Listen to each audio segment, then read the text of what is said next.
Hey guys, it's Eric here at Farpoint Farms. Check it out. Today, I've got this wonderful new toy to play with from Vevor. This is a wood chipper slash shredder. I need this thing. We've had a lot of trees, branches and such come down this winter because of how many snow and ice storms we've had.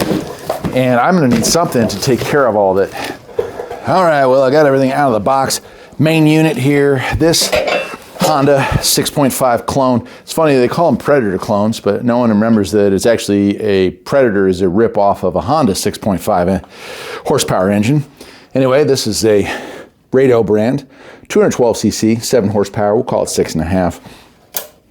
On-off switch, oil dipstick, air filter muffler, and a metal gas tank. Over here, main unit. Here's our chute where the bad stuff comes out. Sticking your hand in there would be a good way to find out how painful life can actually be. So I'm going to set that there. And other pieces, our hopper. There's our feed tube for our sticks. This looks like our handlebar. Or that's actually our kickstand maybe, and that's our handlebar. One of these two, we'll have to read the instructions. And then here's our axle where our wheels go. Not too much as far as bits and pieces. One bag here that we'll dump out on the floor and start putting together. Sorry for the filming conditions today. 18 degrees outside. I've about had enough of winter. Have I mentioned that? You're gonna hear me mention that a lot in this video, I think, because I have had enough of winter. Chipper shredder user's manual. Let's see what we got here. Model is GCS 100. 3-inch maximum limb, 5-inch open diameter for the chipper. 1/2-inch maximum limb diameter for the hopper, and it gives the hopper dimensions. 212 cc's, 4-stroke, 87 octane, 2.75 liters of fuel is what it holds. 10W30 above freezing, or 5W30 below freezing. We're below, so I'll have to give with 530 it looks like. Half the liter of oil is what it takes. 50% load, 3-hour runtime, that's not bad. But she's loud, 104 decibels. I'll bet it's even louder when it's chewing on stuff. All right, there's a strainer in there, and then it talks assembly. So we got, it's not tons of stuff. Okay, this right here is kind of cool. So if I want to take that mulch and move it anywhere on the property I want, this goes over it, you hook it to it, and this will absorb all the mulch into a bag that's mesh, so it allows the dust and stuff to go through there. You just end up with your wood chips. When your wood chips, blow out of there, that's how you end up with that, and you can dump that anywhere on the property. Okay, so step one is to attach our hopper here, and we're gonna, it's all attached already. We're gonna get those on there, lower this down onto it, and then these are lock nuts, and I believe they're 12 mil. We'll find out. I think it says 12s and 10s, but it might be 13s. All right, it's 13s. And if you're worried about the engine, not being a name brand or whatever, let me tell you something. They have dialed in the Honda clones at this point in American history. So you don't have nothing to worry about there. So we have bolts and washers, and they're already set up for us. So usually unscrew them, attach the parts, screw it back together. It can get much easier than that when it comes to assembly. Yeah, so like I said, I looked into getting a Harbor Freight one of these things, and I also looked on Amazon. There's a couple of no-name brands that sell similar products, but honestly, Vevor being a pretty well-known brand now, I didn't feel too worried about purchasing it through them. All right, then it says to sit it back upright, like so. And we're going to attach the hopper here on top, and it shows this piece sitting right here. Don't know why we have a gap there, but if that's what they want, that's what they're going to get, like so. Okay, and then this sits up on top of that. And it would be all of these nuts and bolts here, which are 10s. Attach hopper and spindle to blade, 7 bolts and 7 lock nuts, okay? And I do like the fact that everything here comes with lock nuts so that it doesn't rattle itself loose, because this thing is going to, that's one.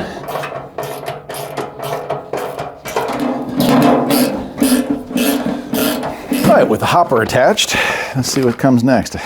Okay, so there are we're gonna put on the wheels, and those just slide on. I'll go back and put a little grease on these just to keep them rolling smooth. And then there's a cotter pin that goes on each side of those. Make sure that your air pressure tabs are sticking outward. Okay, and this is like a lock for it, looks like, yeah. Okie dokie. All right, then next up, we've got this bottom plate here. Now these, you can see here, these are rubber isolators. This is our base mount here. It's gonna sit like so, but we have isolators that go in between.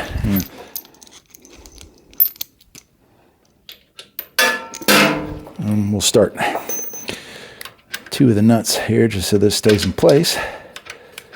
And we'll get the other 2 in there.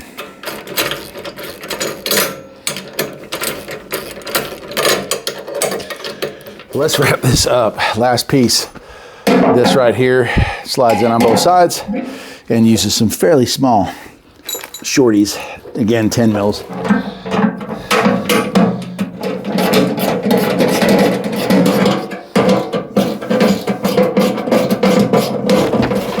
All right, well, here it is. It's a little shorter than I thought it would be, and that's not a bad thing because it makes storage a little easier. Some stuff that I didn't point out, let me just go through real quick with you. The gas engine has its own owner's manual, and just covers maintenance, replacement kits, altitude adjustments. So literally, I'm at close to 3,500 feet. So it says for 3,000 to 6,000 feet, get altitude kit 1. So it may very well be that when I use this thing, especially during summer months, that it may need to have a new jet from a kit, but obviously they offer that, which is nice. Spark plug gap, all that stuff. So parts, that's really nice. Which also, by the way, the manual itself has a whole bunch of parts breakdown. Let me show you what it looks like.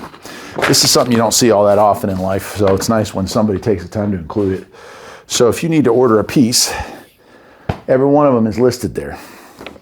Then it has, pretty nice, not even drawings, they're pictures of it, just showing you how all this stuff works. Pre-start checks, all that stuff, high altitude change out, cleaning and maintenance guides, oil, you name it. Yeah, so that's a keeper. I'll definitely hang on to that. Let me get the camera off the tripod. We'll take a walk around this thing. All right, well, here it is. Vevor, the Vevor chipper shredder. 3-inch diameter up in here, 1.5 inches or inch basically up in there. That's for your branches and shrubs and like little pieces. It's going to turn that into mulch. That's going to turn into wood chips, right? Engine, again, 212cc, Honda clone. Says 7 horsepower. Maybe they've done something to it to juice it up a little bit. Usually they're about 6.5. The main unit, and I will say this booger's heavy. Heavy. Right, hopper. Don't want to stick your hands down in the death hole there. That'll get you. And I see videos of guys using this stuff, and they definitely do it. I had a coworker get eaten by one of these things, obviously a larger one. And I went to the funeral to prove he was gone. So there you go. Exhaust chute, again, don't stick your hand in that while she's running. And you can put that baggie on there if you want to take that wood chips or mulch or whatever and spread it around somewhere else. And it's got some warnings, obviously, smart ones. All right, 50 millimeter for green, 30 millimeter for dry. Keep hands away. Some other ones about eye protection, ear protection, most definitely. Some more warnings over here, keep hands away. And then here's the main tag for it. Oh, here's the tag for it if you want to read that. If I can get up on there. There we go. More warnings. It's almost like this is a dangerous tool. A lot of these things are. And then do not open. You don't want to be messing around with that while she's running. I bet you that'd get you. Now the wheels do have locks. Pull this bar down here to hold her in place, which I think is cool. Yeah. Well, it's a little too cold today to go outside and do any mulching, but stick around for part 2 on this one. I'm going to be using the you-know-what out of it.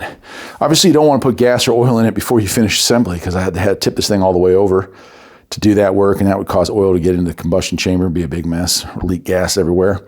But once she's assembled, not bad at all. It does have a dipstick on both sides for checking the fluids. Kill switch right there. Full start, obviously. Choke, run, slow, fast, all that's all right there. Now, no primer bulb on this. Air filter here for cleaning. And overhead valve, so occasionally adjustments. Drain your oil here. And check and fill right there. That's it for it. That's it. I don't know, the gas tank's maybe, I don't know, half a gallon, maybe a little bit more. Well, stick around. Spring's coming eventually. I wish it would get here sooner. But we're going to be doing a lot of work on the yard like we always do every year here at the farm. And this thing will be a team player, hopefully, and get a whole bunch of stuff done as we go. I'll leave a link to where you can get one of these things, and I'll see you next time. Take care.